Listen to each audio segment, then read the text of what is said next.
Find Me, Chapter 2. Wick, police officers are supposed to be good. Sure they are, I think. And parents are there when you need them. Your teachers care what happens to you, and someday your prince will come. But Lily knows all those lies, so I don't say a word. My sister is vibrating in the dim light. Anything more and she'll splinter. Well, yeah, usually they are, I say. But this one isn't. The unspoken words hang between us, suspended with strobe lights. We stand in Bren's kitchen long enough after Carson left. All around us, shadows are draining down the halls.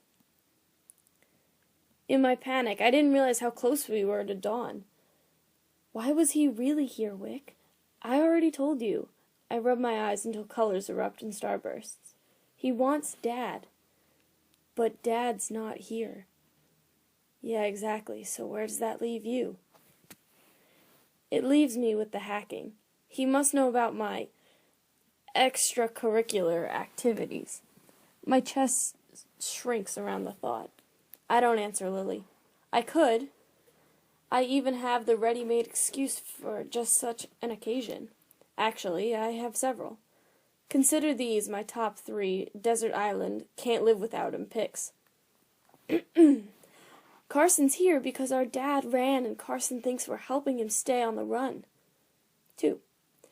Carson's here because our dad ran and now we're Carson's last connection to him. 3.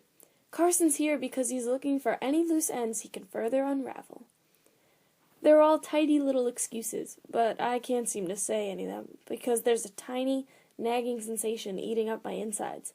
It's very small, but it has teeth and claws. Lily's stiff. Like the same thing eating me might be eating her too. And when she turns to face me, I know it is. There's accusation in her eyes. He must know. You have to stop hacking. He doesn't know, and I'm not hurting anyone. Lily glares at me, and I roll my eyes. I refuse to feel guilty about this.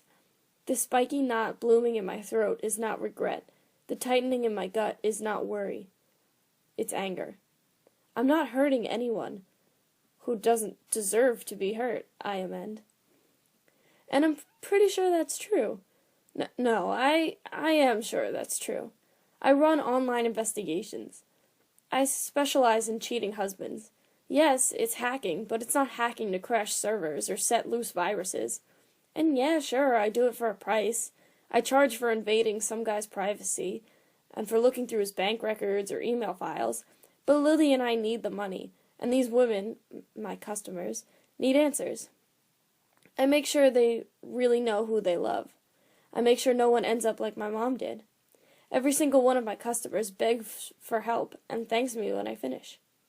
I've said you're welcome so many times the words taste bitter. I'm Robin Hood with Kool-Aid colored hair. A hero. But Lily is looking at me like some sort of villain. Like I would twirl my mustache while tying busty girls to train tracks. Like I let her down. We have Brett and Todd now, Wick. Oh, yeah? Oddly, analyzing the situation calms me. I look at Lily and feel stronger. For how long? Dad's been gone for almost a year, and the last 3 homes didn't keep us past a couple of months. We have to look out for ourselves. But what about... Lily waves one hand at the door, unable to bring herself to say Carson's name. Don't worry, I'll take care of it. She ought to know I'm full of shit. But Lily relaxes like she believes every word. You'd think it would make me feel proud. She flings herself into me and we hug, hard. Lil, if I get enough money, it won't matter when they throw us out. We'll be able to go anywhere. I know you hate the hacking, but the money will keep us safe. If we need it. When we need it. Upstairs the shower cuts on, and a woman starts singing about how the hills are alive with the sound of music. For God's sake, Bren. I run one hand over my face. No one has the right to be that happy without serious meds being involved. It's just annoying for the rest of us. Usually I would get Lily to agree with me, but she's already gone. I can hear her dashing across the upstairs hallway, making it for her bedroom. She knows the game. When Bren comes to wake us up, Lily will need to look like nothing happened. I'll need to look like nothing happened. Except I feel so shaky. I know I'll never pull it off. I'm not in the mood for sunny. In fact, I'm not in the mood for any of this. I need space. So I shove my feet into my battered Converse sneakers, the only things left from my wardrobe Bren didn't pitch into the garbage, and bang through the front door. It would be a pretty excellent exit, too, if I didn't nearly trip and fall on my face. Something tangled up my feet. I twist and see a small brown package sitting on the top step. It's addressed to me.